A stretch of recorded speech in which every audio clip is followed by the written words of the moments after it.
అకాల వర్షాలు అన్నదాతను ఆగం చేశాయి. రెక్కలు ముక్కలు చేసుకుని పండించిన ధాన్యం గింజలి నీటిపాలు చేశాయి. ఇంటిలిపాది రెక్కల కష్టం వర్షార్పణమైంది. ఆరుగాలం శ్రమించి పండించిన పంట తన కళ్ళెదుటే నీటిపాలైన తీరును చూసి రైతన్నలు కంటతడి పెడుతున్నారు. 30 ఏళ్లలో ఎన్నడూ చూడని రీతిలో నష్టం జరిగిందని రైతులు వాపోతున్నారు. మొక్కజొన్న, మిర్చి, టమాటా, కూరగాయల పంటలు నేలకొరిగాయని ఆవేదన వ్యక్తం చేస్తున్నారు. ప్రభుత్వమే తమను ఆదుకోవాలని, లేకపోతే ఆత్మహత్యలే తమకు శరణ్యమంటున్నారు సిద్దిపేట జిల్లా రైతులు.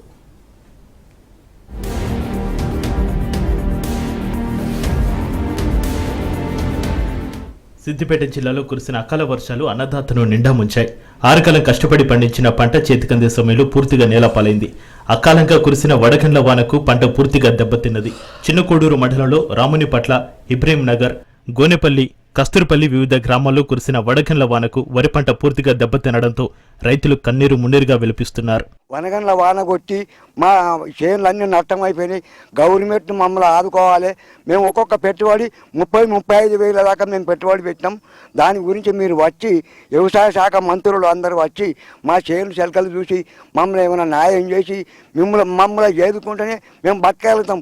లేకుంటే తమ అంత డబ్బాలు తెచ్చుకొని మా పిల్లలు మేము తారు, మేము బతకలేము. మా కట్ట వచ్చింది. అయ్యా మీ దండం పెడతాం, మీ బాధ్యత మీ కాలు మొక్తాం. అయ్యా మమ్మల్ని ఏడుకోరి. మా బతుకులు బండల పాలైపోయినాయి. మా జీవితాలే నాశనం అయిపోయినాయి. మమ్మల్ని దయచేసి మీరు ఏడుకుంటేనే మేము బతకగలుగుతాం. మీరు అందరూ ఏకమై మా వ్యవసాయ శాఖ వాళ్ళు వచ్చి మా మామిడి తోటలు కానీ చెట్టు, కూరగాయ చెట్లు అవి ఇవి మీరు వచ్చి మమ్మల్ని రాసుకొని గడ్డకెక్కితేనే మేము బతకగలుగుతాం. జిల్లాలో ముఖ్యంగా మద్దూరు, ఇబ్రహీం నగర్, సిద్దిపేట అర్బన్, చిన్నకోడూరు, చర్యాల మండలాల్లో వడగల వర్షం దంచుకొట్టింది. దీంతో పంటలు పూర్తిగా దెబ్బతిన్నాయి. అకాల వర్షాలతో నష్టపోయిన తమను ప్రభుత్వమే ఆదుకోవాలని, లేకుంటే ఆత్మహత్యలే శరణ్యమంటూ కన్నీరు పెట్టుకుంటున్నారు రైతులు.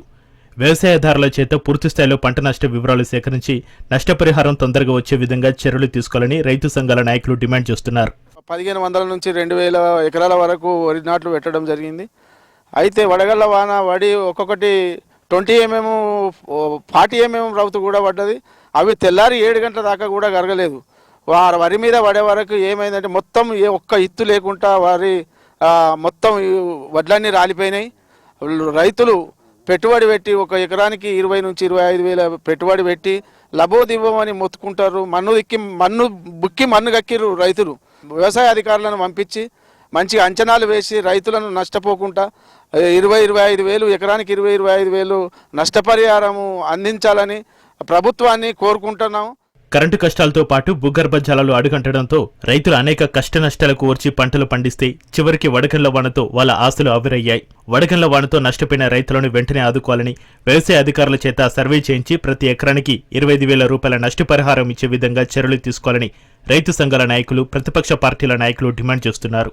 4 ఎకరాలు వేసిన అంత పాడైపోయింది. పెట్టుబడి బాగా అయింది. బాధ్యత 5-6 వేలు పెట్టుబడి అయింది. ఎక్కడికి వెళ్ళి తీసుకొచ్చి కట్టారు, కడతారు అని అంటారు.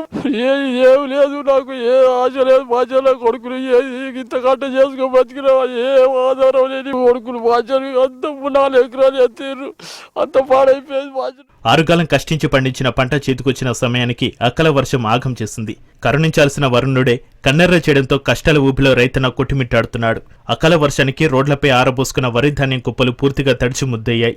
మరికొన్ని చోట్ల కుప్పలలో పూర్తిగా నీరు చేరి చెరువులను తలపిస్తున్నాయి. ఆరుగాలం కష్టించి పండించిన పంట పూర్తిగా తడిసిపోవడంతో రైతన్నలు బోరున విలిపిస్తున్నారు. వడగండ్ల వానతో ఒక్క ఎకరం కూడా మిగిలే పరిస్థితి లేదు. మొత్తం పూర్తిగా నష్టపోయిన పరిస్థితి కనిపిస్తుంది.